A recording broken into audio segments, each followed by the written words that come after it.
Samsung is getting ready to launch a new mid-range smartphone in India, the Galaxy M56.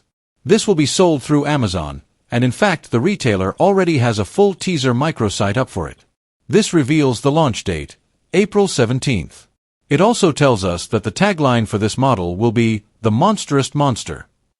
The phone is 7.2 mm thin, weighs 180 g, and supports HDR selfie videos from its 12MP front-facing camera. It has Gorilla Glass Victus on top of its screen, which is 33% brighter and has 26% slimmer bezels than its predecessors.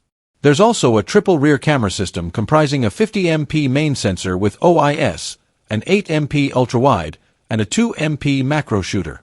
It will support AI features like object eraser, image clipper, and edit suggestions. At the beginning of this month, the Galaxy M56 was spotted in the Geekbench database rocking the Exynos 1480 chipset, paired with 8 GB of RAM.